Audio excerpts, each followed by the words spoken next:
Welcome. Thank you for joining us for another segment of Improved Farming Naturally, brought to you by the Fertrell Company. Fertrell is one of the pioneers in organic agriculture established in 1946.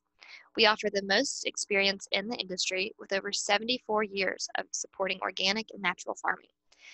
We are here to support all of your farming needs. We are delighted you chose to join us today. My name is Alyssa Walsh, and I've been an animal nutritionist with Fertrell for 2 years. Our topic for this segment will be moving broilers into the field. This segment is a continuation of a previous segment on receiving chicks, how to be successful in the brooder. Let's get started.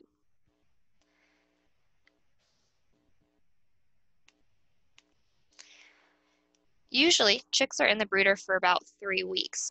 So this is a very general number, but one thing you want to pay attention to before moving chicks into the field is what the weather is going to be doing.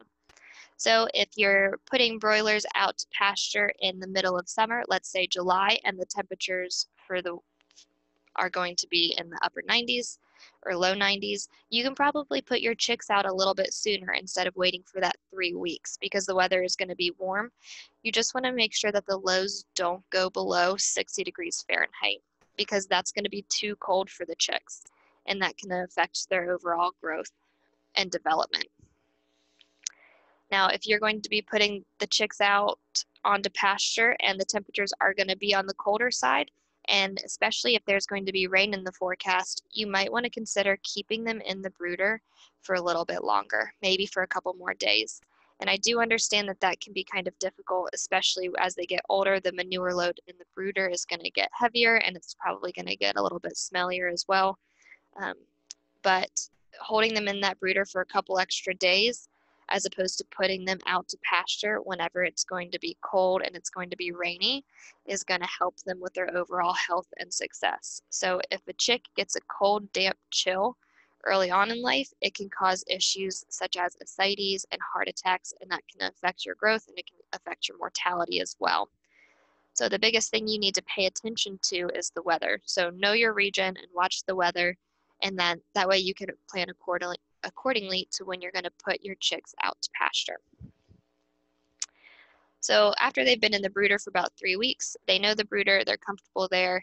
It's time to transport them into the field, which can be pretty stressful on the chicks. So you want to do everything you can to minimize stress as much as possible.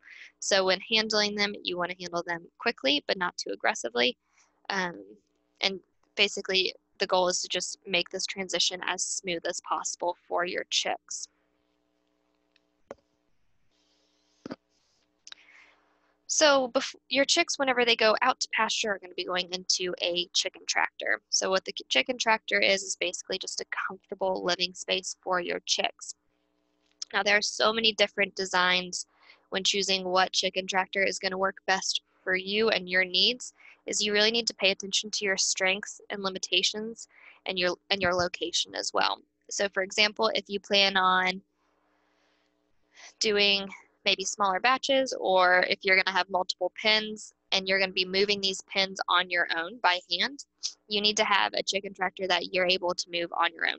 For example, in this top left corner was a chicken tractor that was built for me, and it was pretty big and it was very heavy, and unfortunately I was not able to move that on my own, meaning I needed to find somebody else to help me move it on a daily basis. And sometimes that's not always practical, or it's difficult to find someone to help you move it once or twice a day. So if you leave it in the same spot for too long, which I had to do, so one day I couldn't find somebody to help me move it, so they stayed in one area a little longer than I would have liked, and it caused issues such as coccidiosis and things like that. So know what your physical limitations are as well.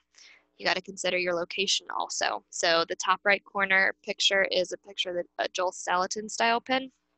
These are great for Stanton, Virginia, where Polyface Farm is.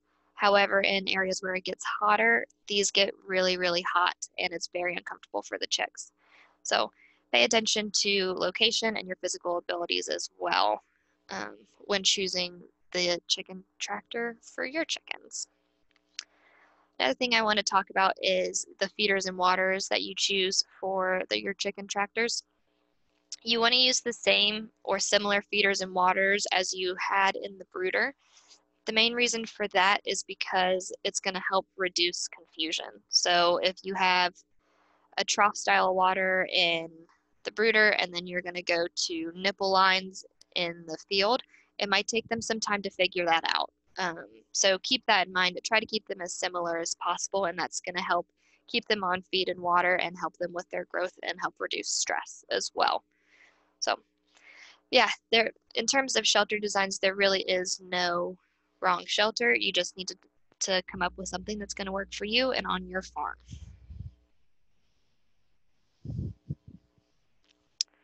So when building your shelter, you also need to consider your living requirements, so space requirements for your chickens.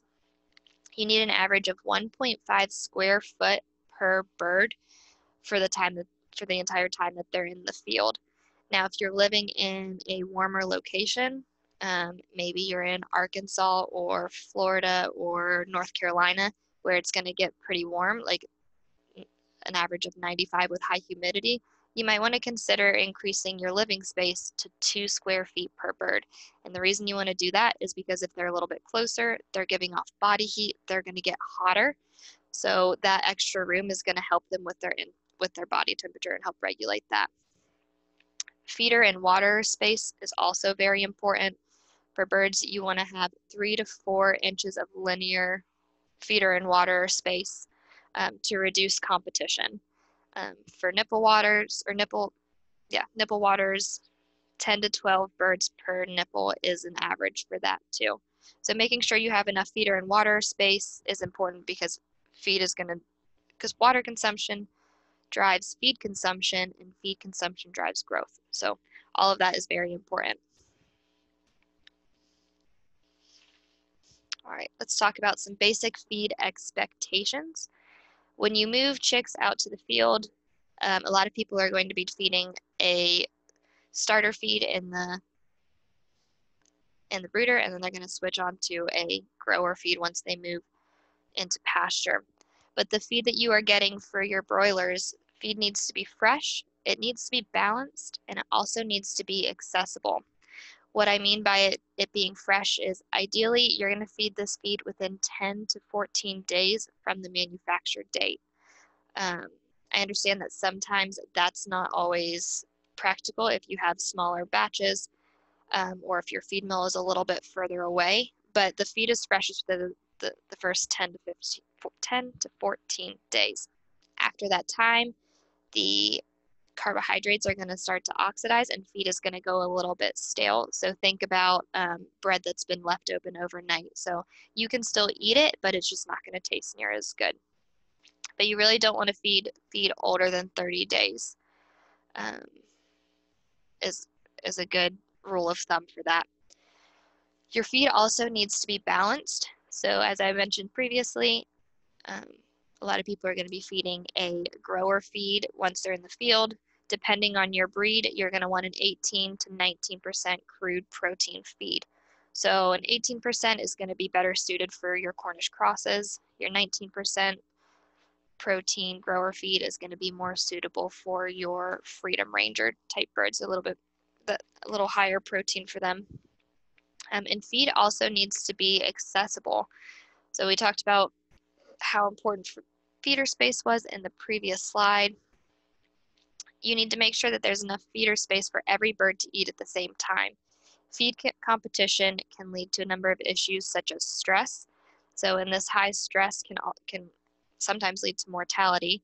It can cause gorging, which is going to affect their crop. If they gorge too often, sometimes it can extend their crop and they can have issues with that.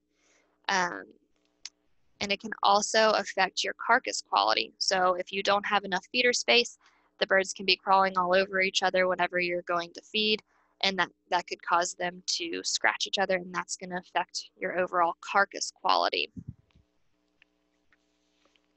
Whenever you're feeding, so whether you're feeding once a day or twice a day, when you come back, you want to see a 10% residual left over in that feeder. So you don't want to feed an empty feeder.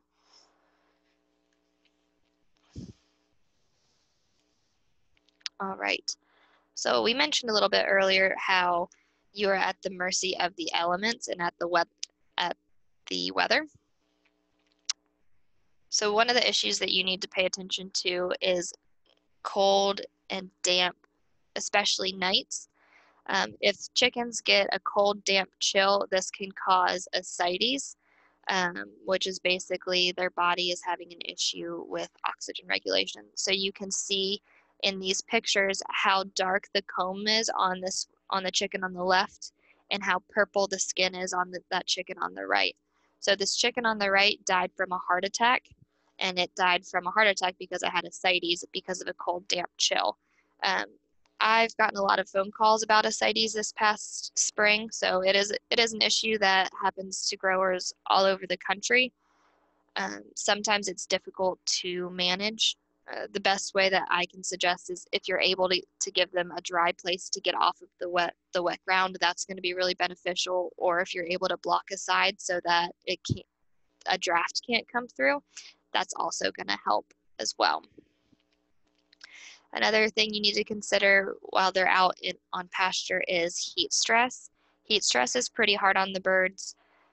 One way to mitigate that is to offer apple cider vinegar in the water at 1 ounce per gallon.